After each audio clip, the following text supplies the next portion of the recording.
evening, everybody, and welcome back to the Creative Cranium. It's Friday night. We've got a great topic. Before we dive into the questions, let's take a second and introduce ourselves to the viewers.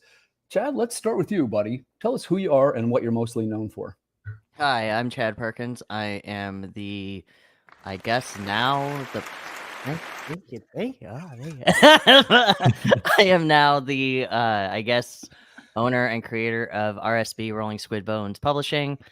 So that's cool. And I'm also known for Blue Lullaby and Set the Hook, which is my current ongoing project. So that's my stuff. Yeah, and you're going to be doing your own imprint now.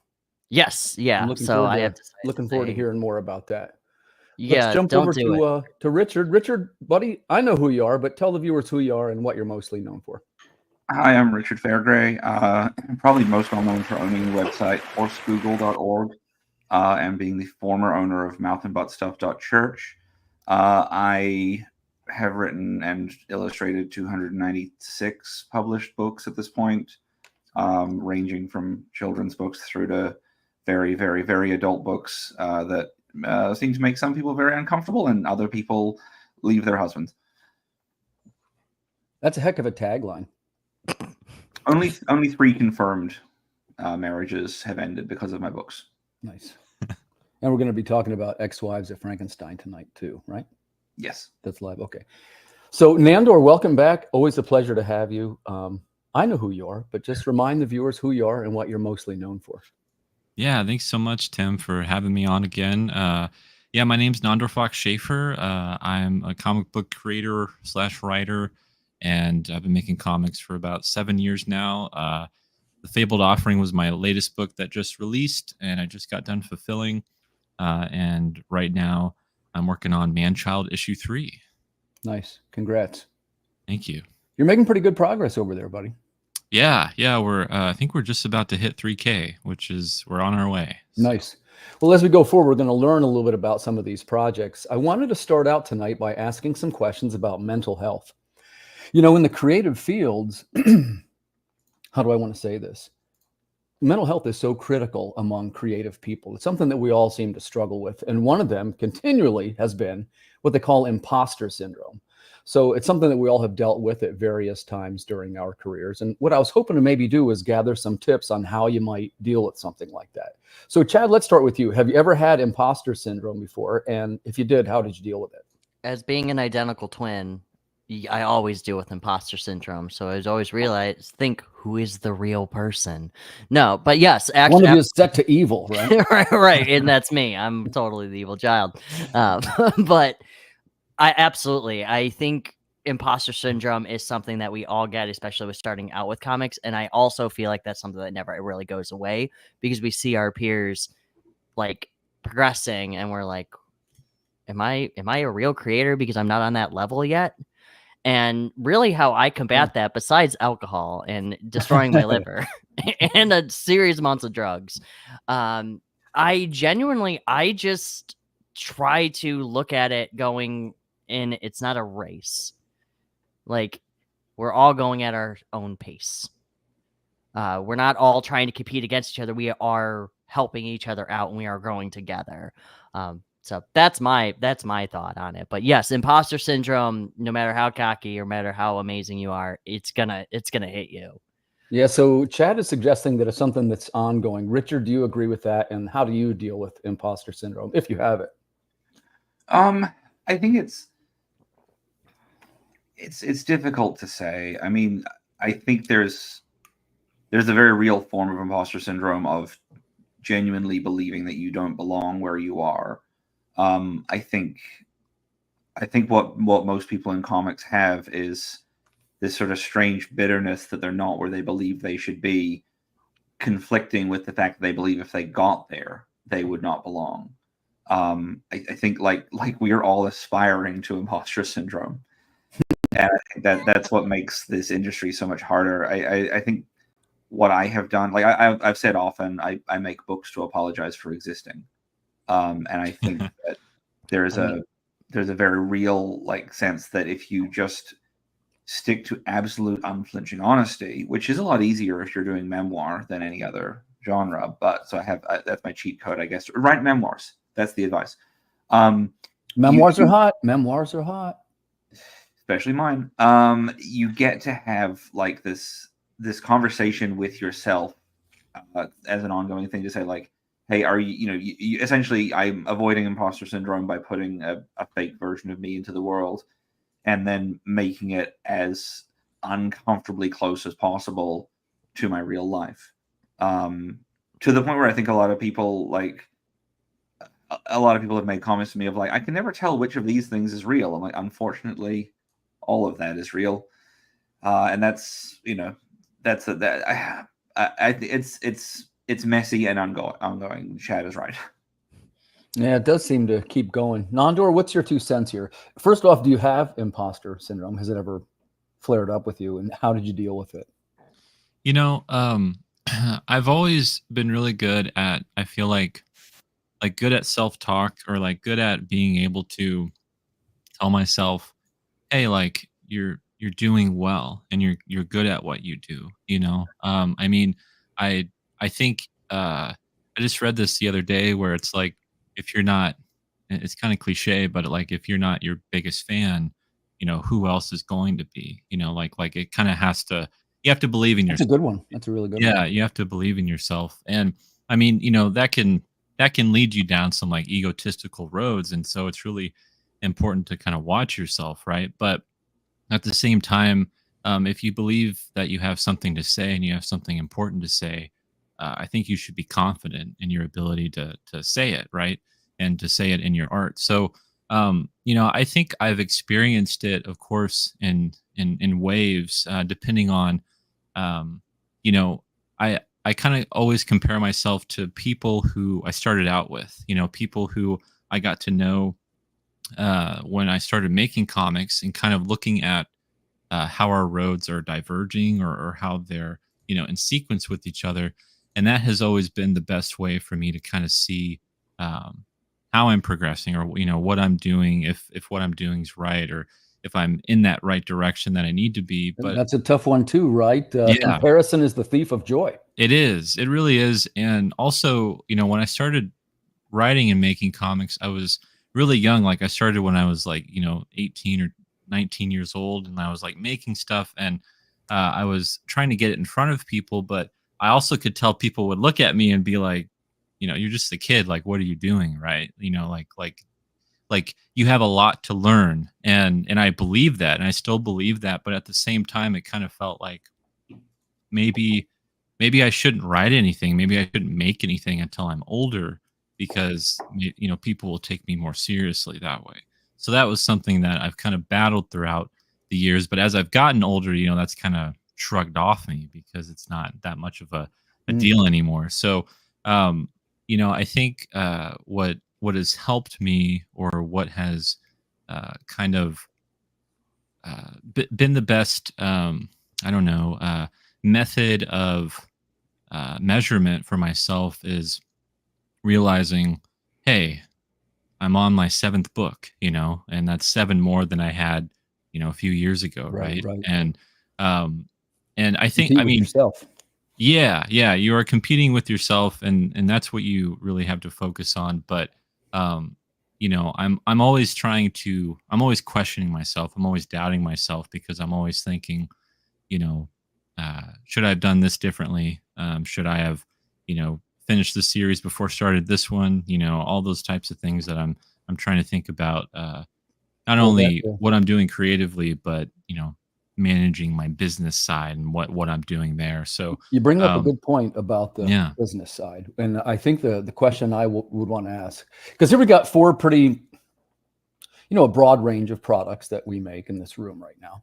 So I guess the question is, what does success look like, right? It looks very different, more than likely, to each one of us. Like, Yeah. to me as a writer, I've always wanted to be a writer, and the comics writer thing came a little bit later. But like, to me, success, that looks like a Pulitzer Prize to me. That's what it looks like to me. So Chad, let's jump over to you. What does success look like to you?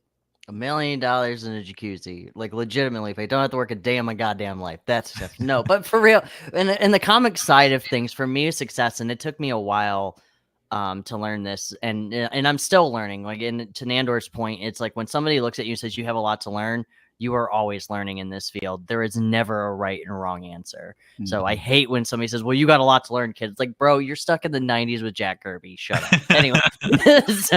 But shoot, I'm sorry, Tim. What was the question? What does success look like for you? Is it Netflix? Is it toys? What's in Chadverse? What is the success? It's getting my fucking story out. Like that's took me a long time to realize. But be more specific. Like when you say get it out, I'm like national publication. No, just in print, like done and finished. Like I truly think that that's my success is when I can take it to cons and I can show it to people.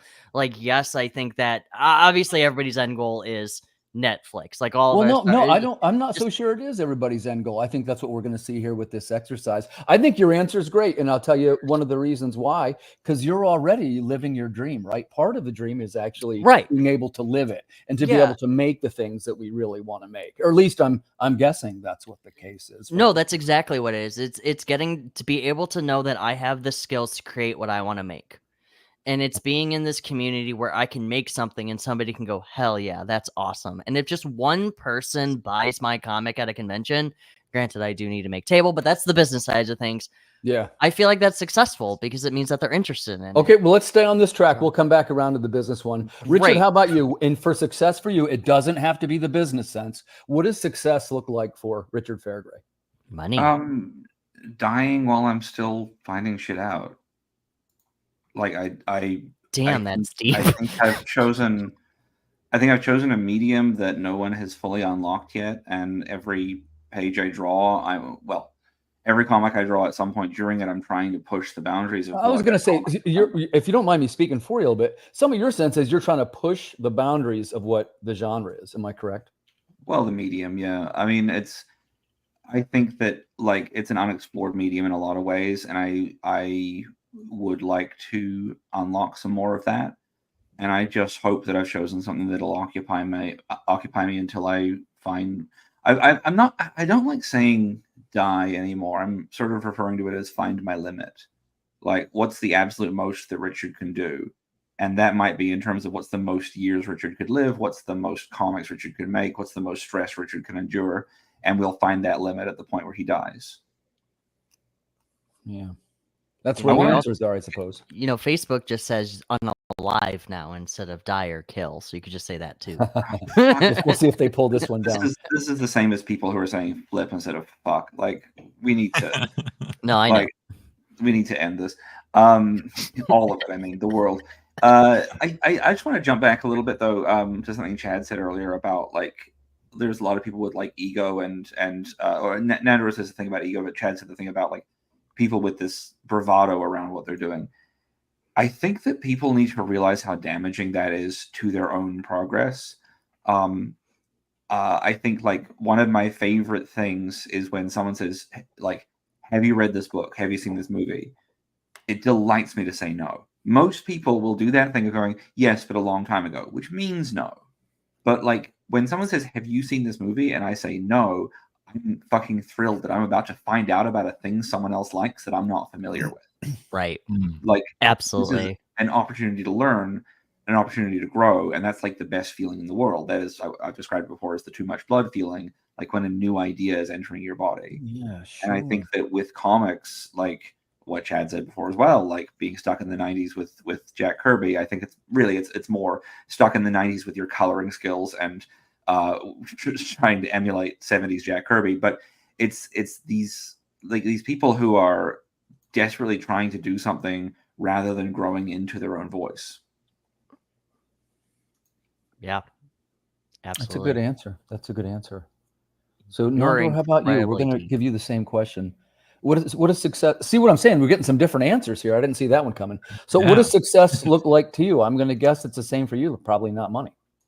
No, yeah. I mean, it's like, I will say, like, I mean, my ultimate goal, of course, and I think the goal of any creative person who loves what they do and wants to continue what they do is to be able to do it full time every day, you know, and have, or, you know, make your schedule around that. And just have that thing. be. I think just for the record, that's just like that's that like the basic. Yeah, like I think that is the basic. Yeah, that's like the basic thing that we all want. And I think, for me, it's like until I get there, why think about anything else almost, like it's like, why don't dream too big so that everything's shattered, all your dreams are shattered. But at the same time, be practical about it. But,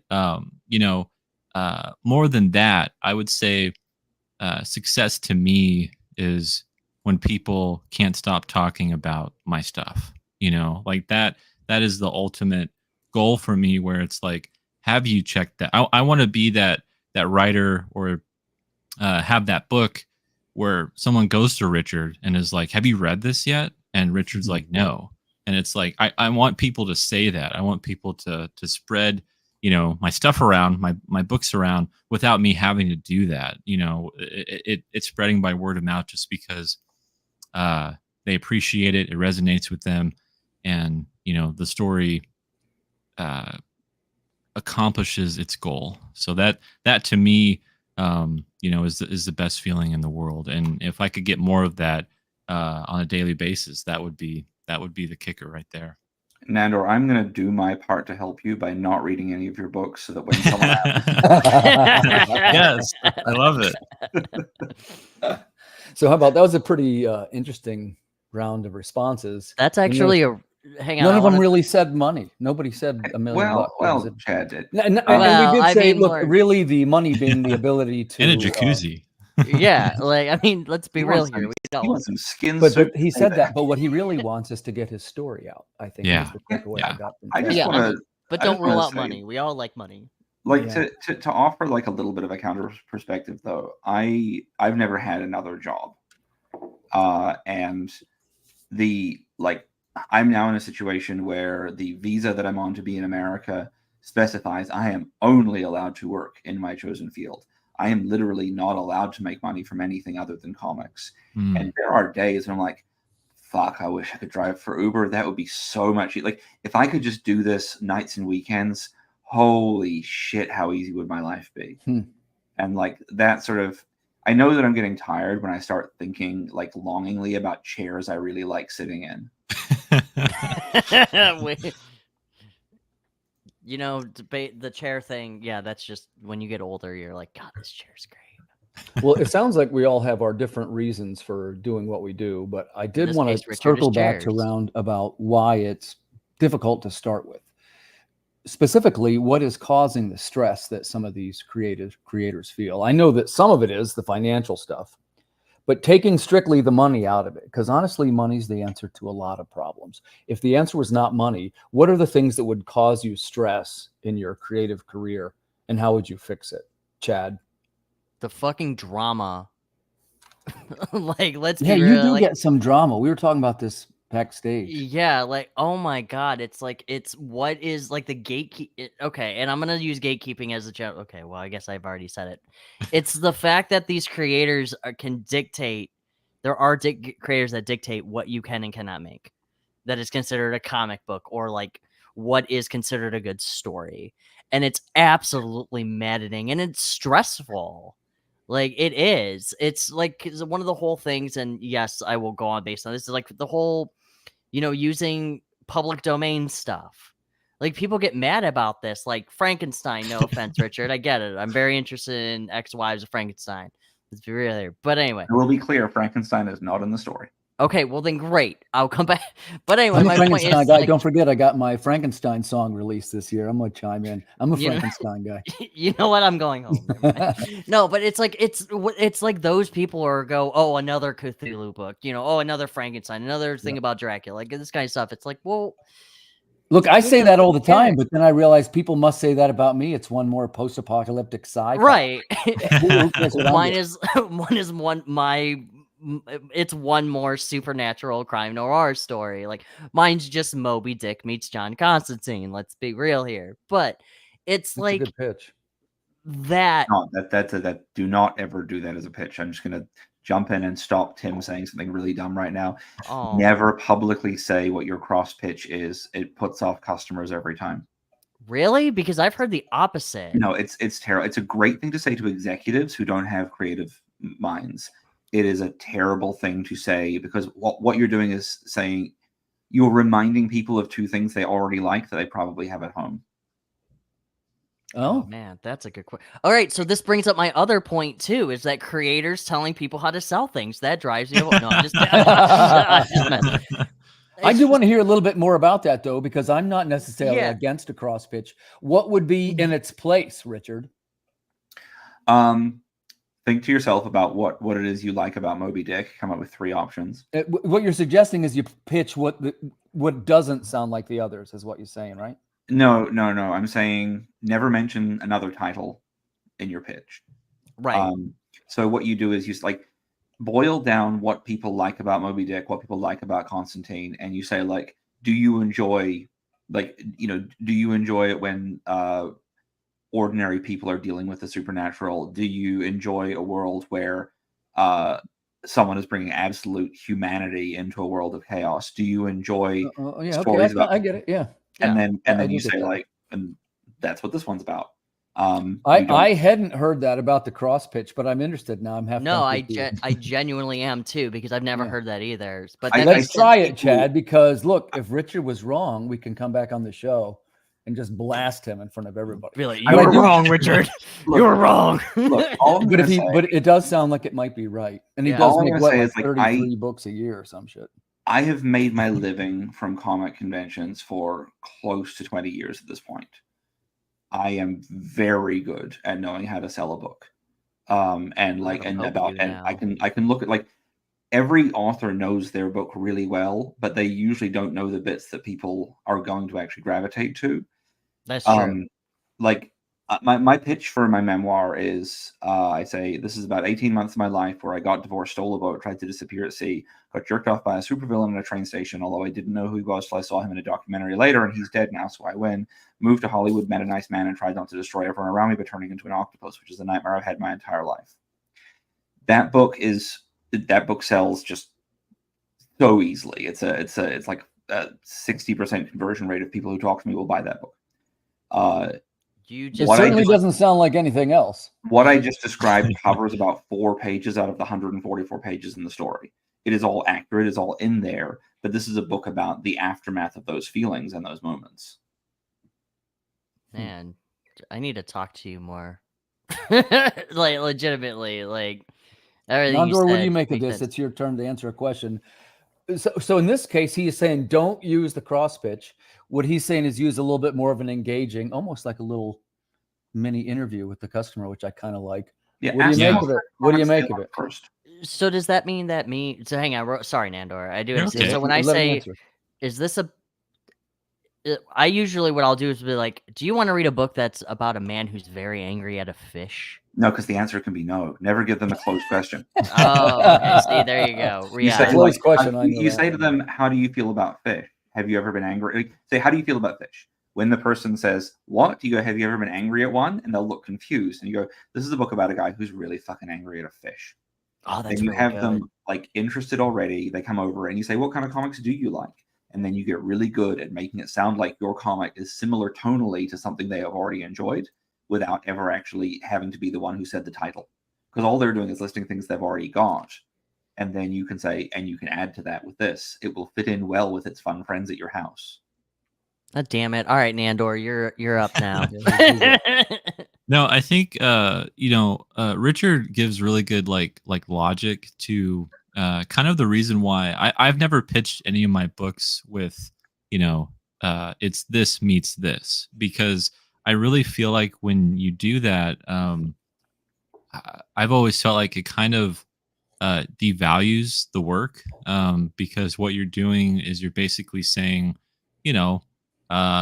it's like these two things, so you'll probably like it, and now it makes it feel like it's not unique enough. It's not special enough, and so I just don't like reducing my work to something like that, because in my head I'm always trying to make things that isn't like anything else. I'm always trying to make something new, and I know, maybe I can never achieve that because everything's been done before, but I'll take the challenge, right? Like I will try my best to do something that will hopefully, make people think about something a little bit differently, and not make them think of these other things, usually what I like to do when I'm pitching or I'm talking to customers at an author signing or a con table is I ask them what they like, what they're interested in, and kind of build that relationship, because then it helps me to know, well, maybe you'll like this, maybe you like this book that I have because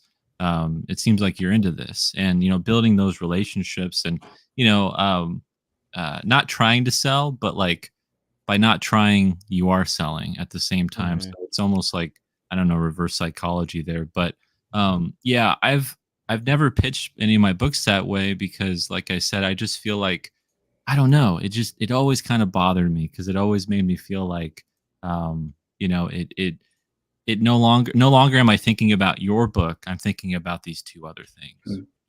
It's like, we are all probably of a generation. I mean, we're of several different generations here because Tim is 1,000, but we are all like, we all came up in a time of film criticism, like pre-online film criticism, where people would say, did you see this film? Oh, I'm not going to bother. It's just this meets this. Yeah. And like, that's what the executives have heard and said, and that's why it'll work. But there is like, we actually have had the conversation where we as civilians use cross pitching to deride something. Right. Sharknado. I think it's really interesting. You ever see, what's your book like? You ever see Sharknado? It's exactly like that. Now, have you seen Sharknado, the North American treaty organization, but with sharks?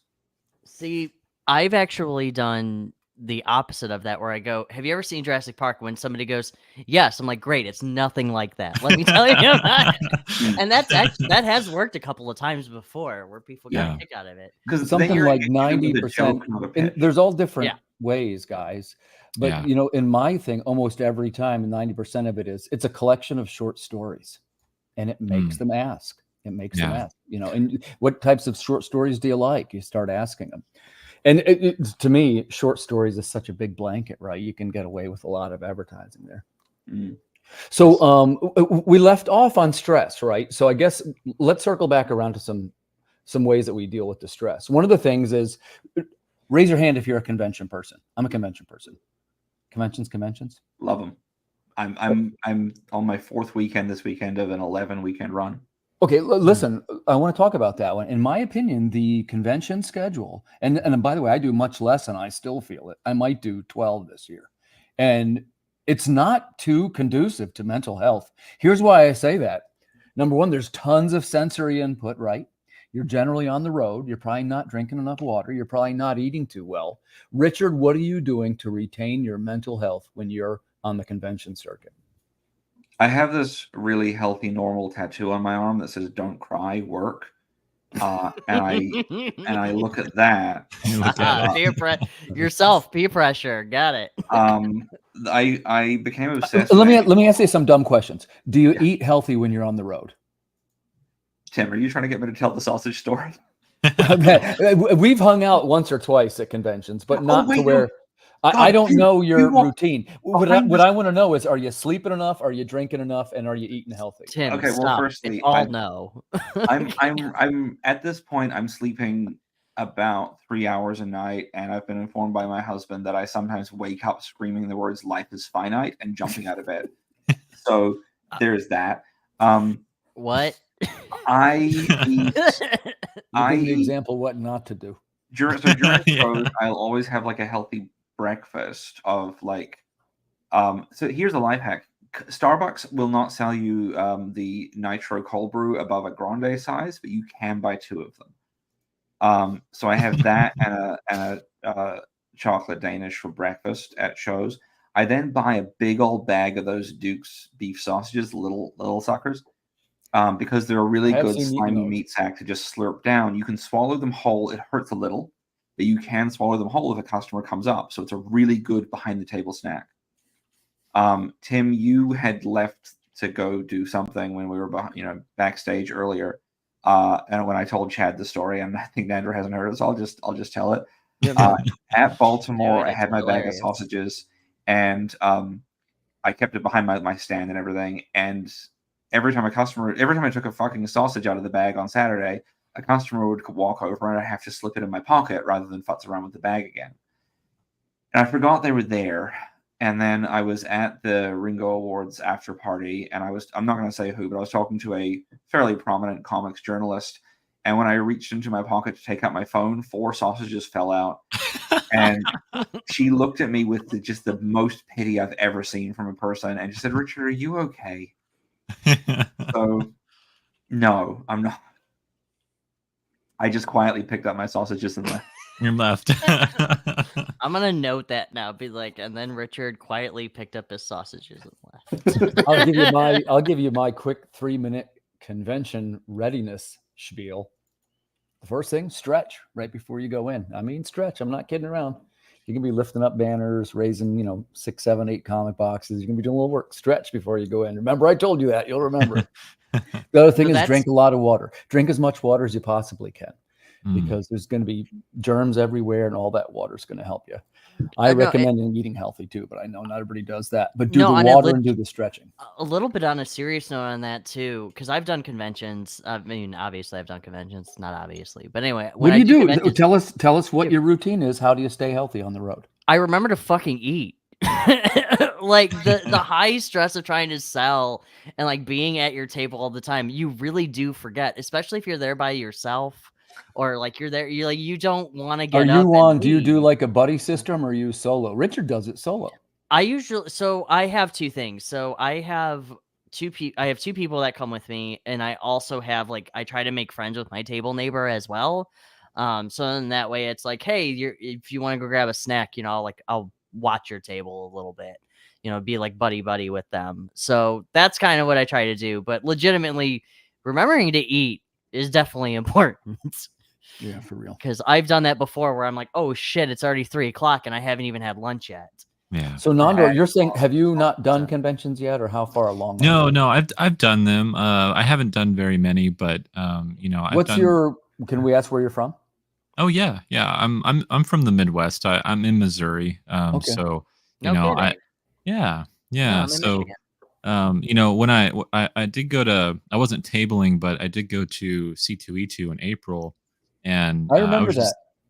I was just there visiting, Yeah, but that was when we met, kind of. Even visiting, I was not taking care of myself because I was so kind of caught up in the convention scene, meeting people, talking with people, and I was wearing this really heavy backpack the whole entire time, but I was so full of adrenaline, I didn't even think about it. And then after it was over and I got back home, after those 3 days, my shoulders were killed, my shoulders were completely shot. And I was like, man, how did I not notice this? But, when you're at a convention, I mean, you're getting energized by everyone around you. Yeah. And it's a very exciting time. And it kind of surpasses your survival instincts, because you're just kind of on the go every time. And so, I mean, when I have done conventions, I always bring snacks. I bring plenty of water. Usually it is just me. So if I need to take a break or, go to the bathroom, I mean, that's the one thing about drinking water, Tim, that I'm like, man, if I drink so much water, I'm going to go to the restroom. Right. And so it's like, wait a second, what should I do? And let me say this, because not everybody will agree with me, but you guys can all chime in. I'm a strong supporter of the buddy system at comic conventions. Let me tell you what I mean by that. If I go to, Richard knows, if I go to Baltimore, I have my son and I have a little staff. There's 4 of us. And if I go to child labor, we know, Tim. Yeah, I get my child labor. But if I go to other cities, I'm partnered up with through Antarctic Press with writer David Daub. So we split the hotel rooms, we split the gas. And the truth of it is, most of these things I can't afford them, but it makes it way easier. If when we load in, it's one shift, we all go in, and then we've got to take a lunch. One person can take a break. And also I sometimes try to get social media footage, whatever kind of juice you can get out of it. Yeah. Because if I'm at the booth, I'm generally speaking the sales guy. I'm the one that's making the pitch. And we also like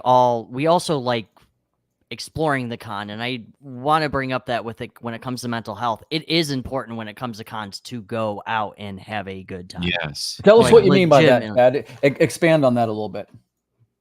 So have you ever drank alcohol? No. So what I mean by that is like it's like go out and mingle. Go say hi to your creator buddies that you know. Go explore the town. You know, after a late night, I know we're all tired. We all get out and we're like, fuck, I want to go to bed. Wherever you're at, just go find a restaurant. Go hang out. Go meet people. I know Richard is like, no, Chad, go to fucking bed. And no, I'm disagreeing with you on a couple of things, but I'm massive. Like, look. Let's hear it. Okay. The best part about a con is talking to other creators after the show floor has closed. Creators need to stop standing in front of each other's booths because it scares away customers. Sure. Yeah. Walk past, say, hi, I'll see you later. That's all I ever want from a creator, unless I'm actually there to buy something. Right. Here's a big life hack. Your body cannot process excess vitamin C. It will flush it straight out of your system in your pee. Vitamin C bonds with alcohol. If you do not want to be hungover for a convention and you've been real drunk, take about 5,000 milligrams of vitamin C before you go to bed. You'll piss bright orange, and that alcohol will not touch any part of your body on the way out. Shit, I can be immortal. Yeah. Look, That is a life hack. I was in a very unhappy marriage through my 20s, and I drank 4 bottles of wine a day and had 0 hangovers. Oh. Whoa. This got dark. But I get that. This is happy. I'm now 39 and in a very happy marriage. Yay. And that was your first wife, right? Yes. He's been married. He's had a couple. Richard's been around, man. His whole story's jacked up. We got it. Because my story is jacked up. Anyway, I guess, yes, Richard is correct on that as well. Nobody likes somebody talking at their table. I can tell you horror stories of customers who will just continue talking at your table.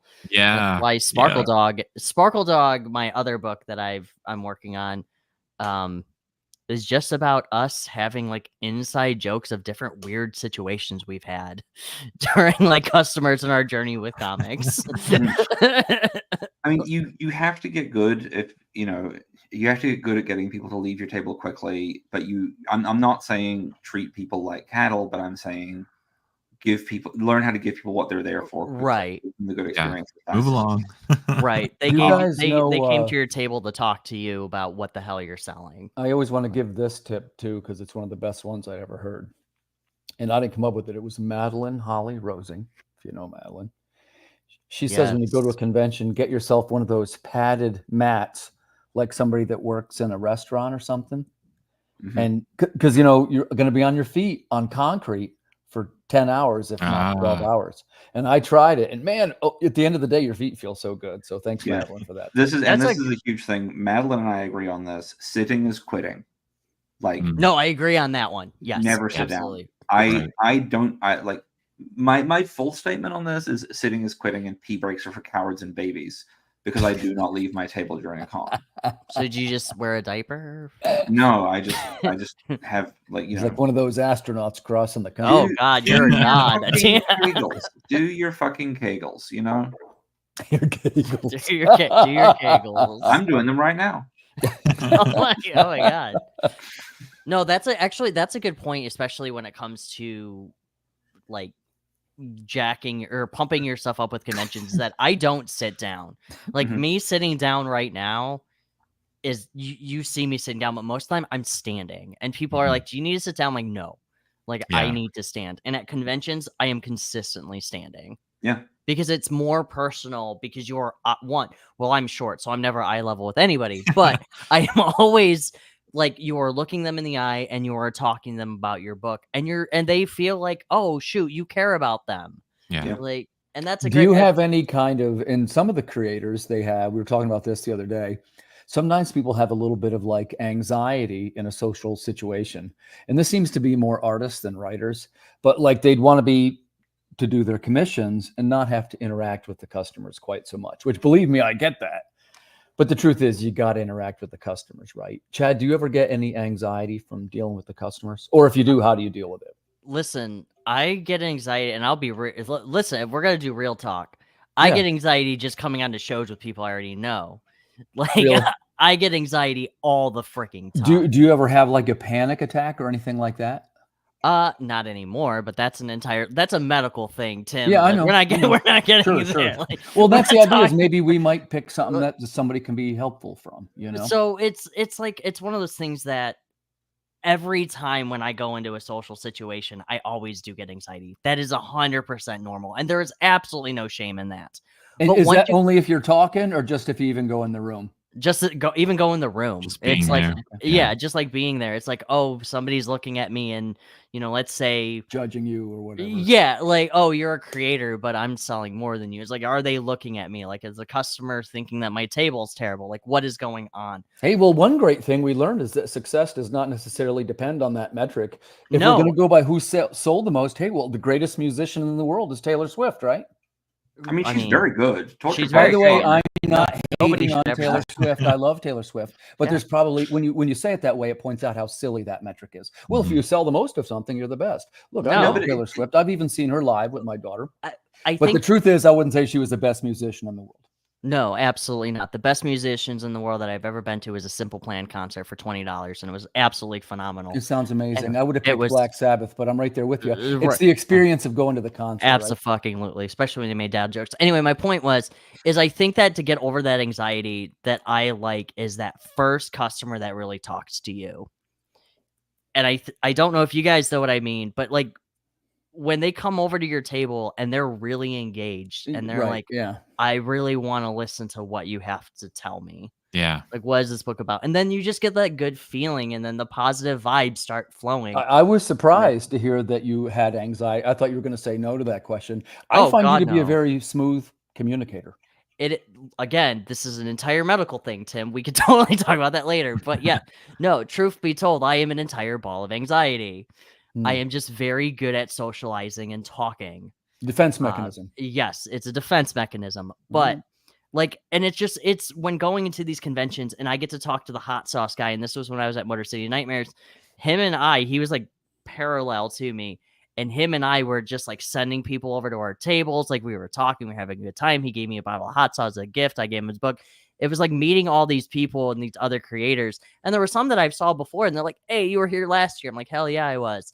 Like that stuff is what really gets you over that anxiety, is just connecting and bonding with people, and also alcohol. But anyway, I digress. I will Be say careful with that one.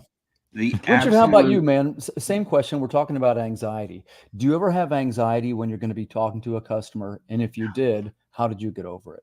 No. Customers are like, I'm so comfortable.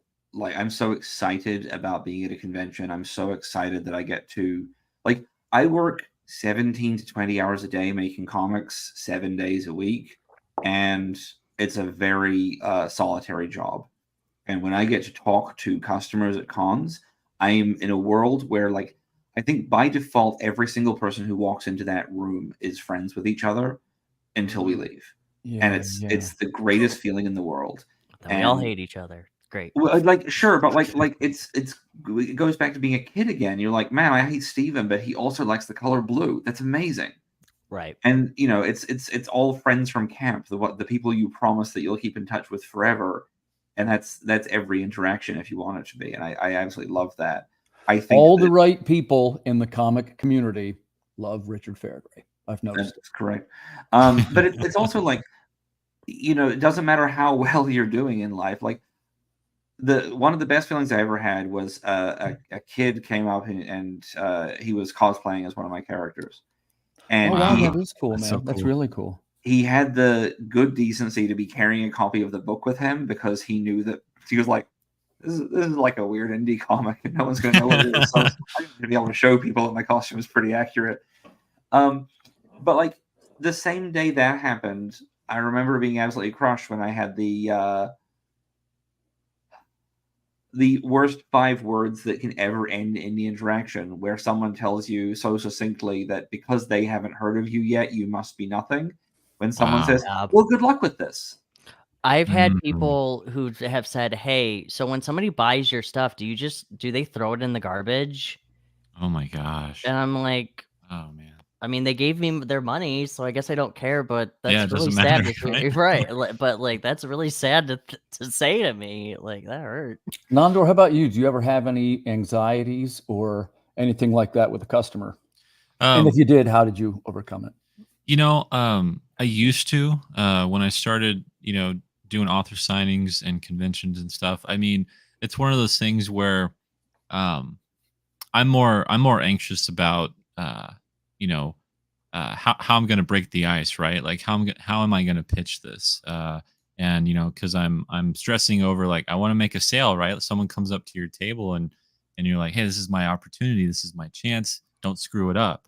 And I kind of, I had to learn just through experience to just be comfortable with yourself and almost follow the customer's lead a little bit if you need to, and then somehow kind of navigate through that so that you can be yourself, right? Authenticity. I had to learn. I was like, you know what? I just need to be me, and I just need to, like, talk about my stories, be authentic, and you know, and not do like that fake thing where it's like, how's your day going, and trying to like be like too small talkish about it, Yeah. just Yeah. like Or to avoid the, hey, do you want to see some great comics? yeah, It's just too on the and nose, right? because I mean, I've been to many conventions and I've walked up to tables and I've gotten that impression from people where I'm like, you don't really care about my day. It's okay. Like, like Right.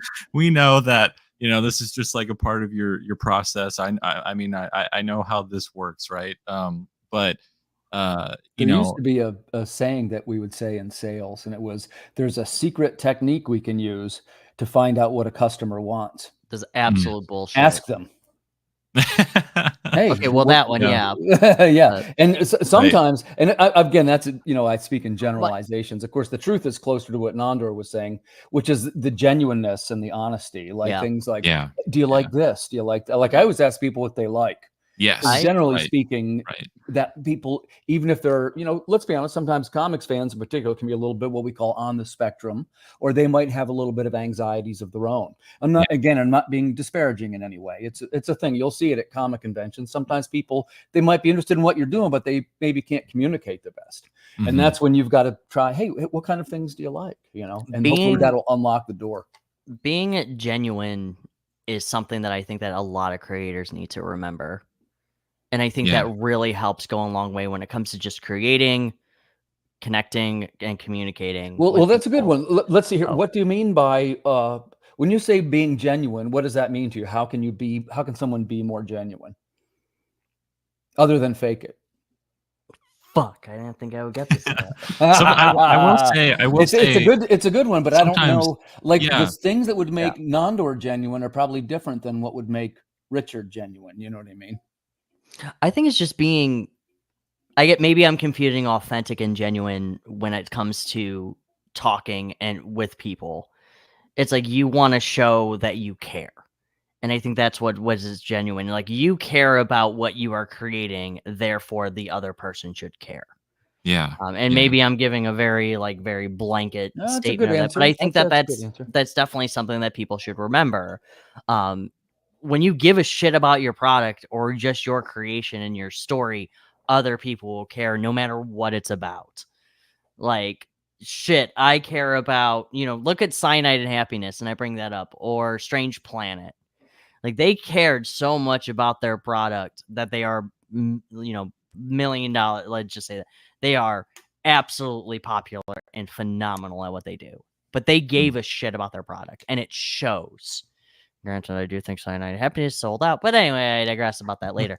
But anyway, but it's also that, like I said before, everyone in that room is friends with each other by default. Mhm. Like, you already actually have a connection to all of these people because you've both chosen to be there. Right.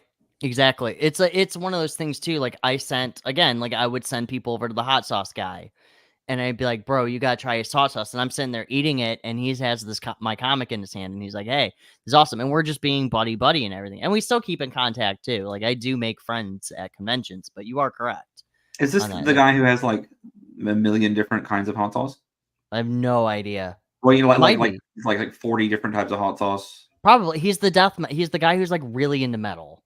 Oh yeah, I love that guy. Oh, okay, great. Okay, cool. Yeah, I think we know the same guy. All right, cool. So, yeah, he's great. I love that guy. So, anyway, I have 2 of his bottles right now, and they're good. Does he sell Well, I think comics Richard too, or has is it just a- hot sauce? No, it's just hot sauce. It's like death metal horror themed hot sauce stuff. Wow. Like that's Cool. all he does. I think That sounds Richard, like is that who something you're I would talking like. about?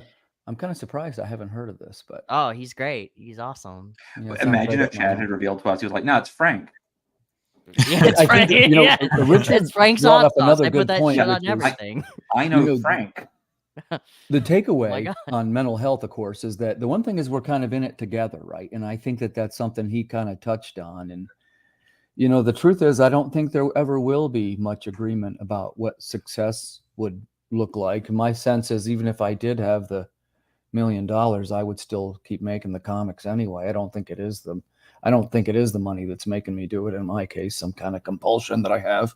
Nah, But it's the you know, creation and the love of it. Addiction, it's the right? love of making the Yeah. stuff. It's the love of making the stuff. And I think that's one thing that's true for everybody in this room is the Absolutely. fact that we make what we want to make without really necessarily following any trends, which is the segue that I'm going to use to start talking about the ex-wives of Frankenstein, which, hey, by the way, do you want to play the video, Richard?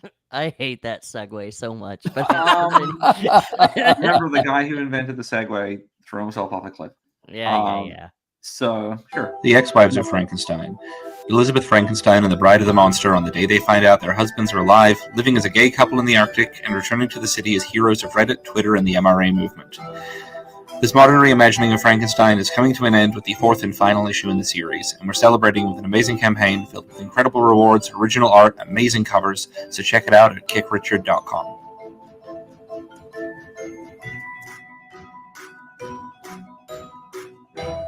It's a video made at 4 a.m. the day that I was launching. It looks Sometimes great. those are Cool the best, pages, though. man. I'm a fan of Richard's work. Go over there and check it out right now. He's done a bunch of these. You can back with confidence. Tell us a little bit who will like this project, Richard. Honestly, I think that this is one of my most universal projects. I think that No pun intended. Cool. it actually wasn't yeah, you intended. were. I wish it had been. Right. You know, like this is a story about incredibly human characters. I think that it's a story that you know, people know the story of Frankenstein. They know that there are a million different versions of it, so they're not going to be there's not really a big barrier of entry to buying into. Here's a modern day thing set 3 years after. And people also find it really relatable to see characters who have been underserved in media. The bride of the monster, obviously in the novel, she never gets brought to life, but in the movie where she is the titular character, she exists for 3 minutes before getting exploded, and all she does is scream. And I wanted to like take this character and Elizabeth Frankenstein, because in my version they obviously did get married, and have them like explore their lives together. We have this Jill Thompson cover, by the way, which I'm incredibly proud cool, of. man. Yeah. Oh Yeah, shit, that's you have Jill beautiful. Thompson? Yeah. I love her. I love Scary this looks Godmother great, and Richard. all I that love the stuff. I pages. love her art. Yeah, she's amazing. I actually decided at issue 1, I was like, the person who would be best to do a cover for this is going to be Jill Thompson. I don't care what it costs, whether it ever breaks even for me on anything. Like, I know that I want to see these characters done by her. All right, I need to pick your brain about the price, but we'll talk about that off camera. Yeah. All Anyway, his continue. stuff's good. And then the other 2 covers are done by me. That one's sort of a mixture of physical and digital collage. It's all hand colored with markers. Cool fonts. And then I like that one. that one is a sculpture of I blew up a mannequin head and then covered it in paper mache from chapter 20 of the book. Yeah.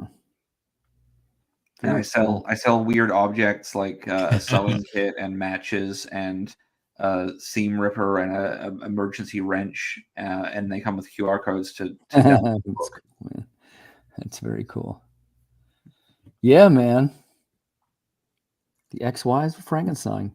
Yeah, and this right now. is the final issue, so they're all and the book is done. The book is done and has been done for a while, actually, because I make so many books that I have to kind of really plan when I'm going to actually release things, because, you know, like, if the campaign is live for 21 days, I'll have made more than a book in that time. Go over right now and check it out. That campaign's live. Back with confidence. Another quality product from Richard Fairgray. My 15th campaign. Congrats, Richard. You know, I'm a fan. Hey, let's talk a little bit about Man-Child. Man-Child 1 to 3, superhero, adventure, and suspense. First off, Nandor, would you like to play the video or you would like to talk through it? How do you like to do it? No, you can play the video. I'll play the video and blow it up. Right. Is that Raymond Lee by any chance on the cover? Who's on that? No. Who's that one? That cover's done by Nathan Lorenzana. Oh, it's cool. I'm Nandor Fox Schaefer, the head of Foxhole Comics, and welcome to the world of Man-Child. Man-Child is a commentary on comic book fandom that is one part Silver Age-inspired superhero adventure following the exploits of the Monarch Crier, and one part slice-of-life dramedy following super nerd Rufus Boston in an alternating narrative. This Kickstarter campaign is to raise funds for the production of issue 3 of the 6-part limited series, and in this installment, we are introducing the Sadistic Six, all new villains within the Man-Child universe, while also spending a day with Rufus at Uncle Chester's comic shop on an unexpectedly busy new comic book day. We've successfully funded the first 2 issues, and both are available during this campaign, so you can jump into the series straight away.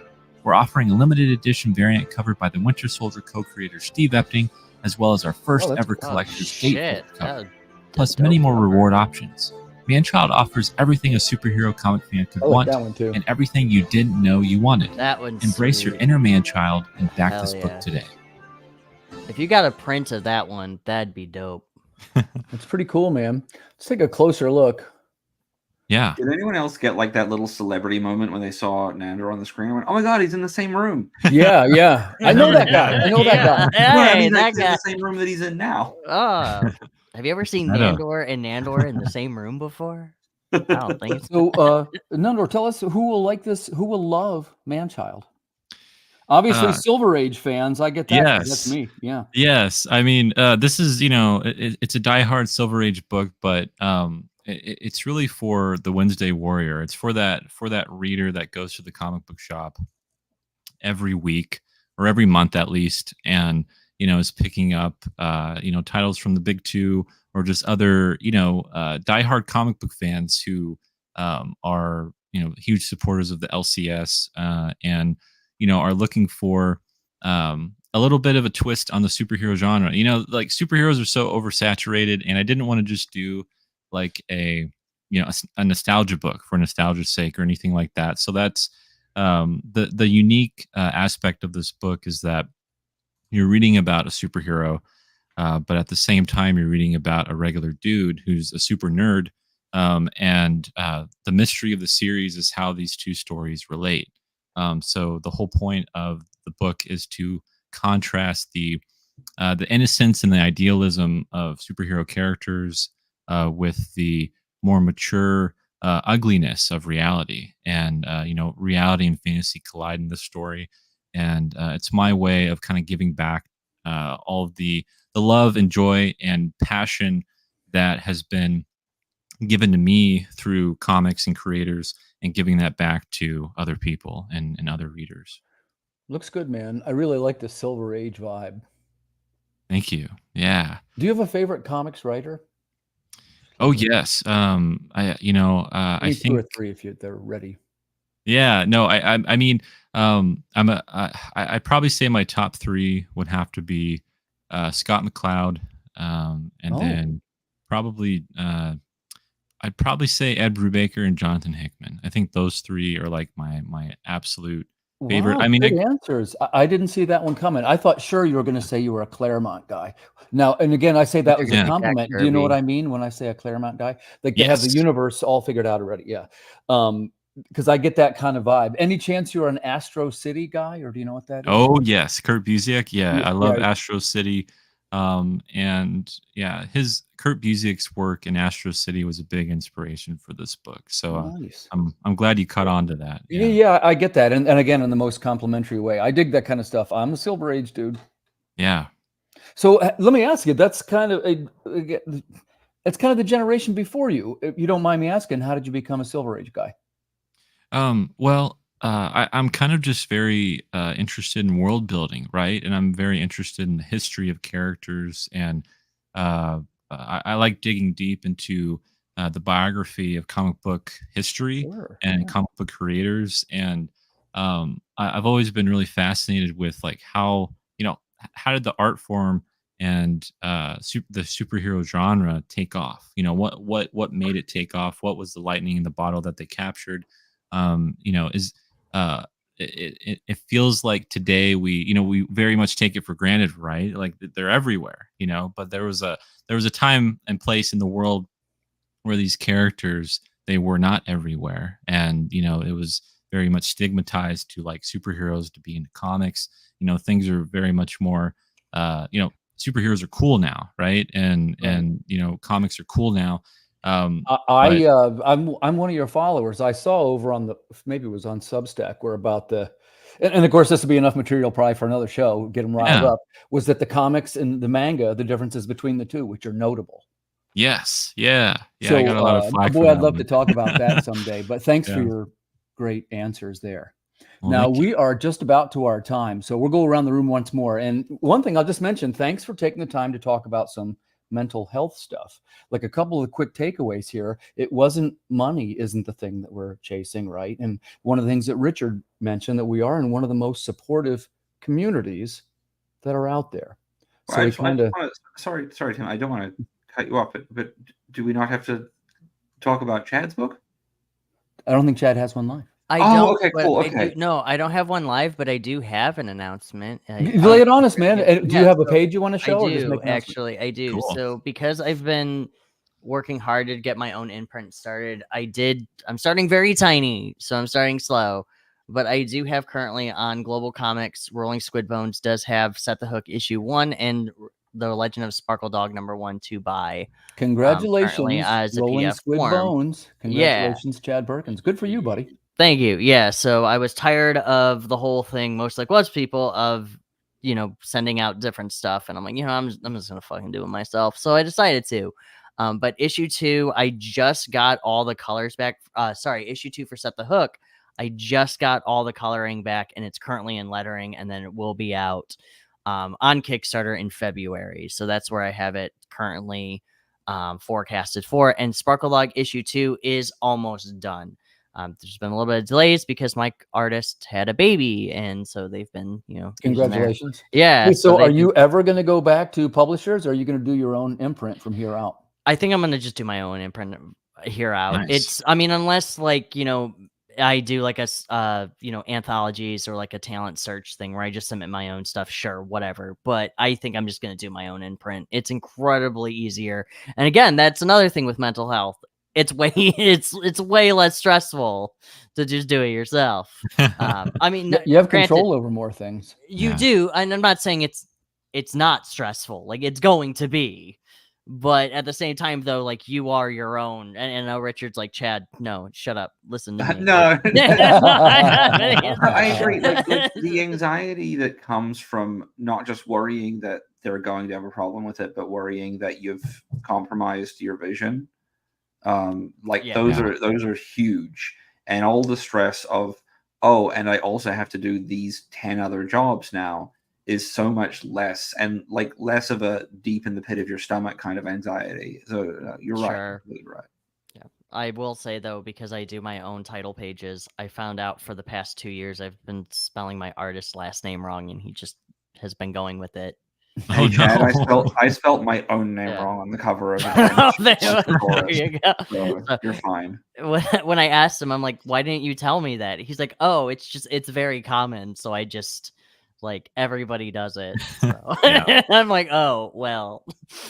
Well, we let's circle back to our closing statement, right? So we had two things. Number one, which is the anxiety is particularly not coming from money, or at least to not seem to be in this group. And the second thing is just go ahead and do what you want to do. No one is judging you.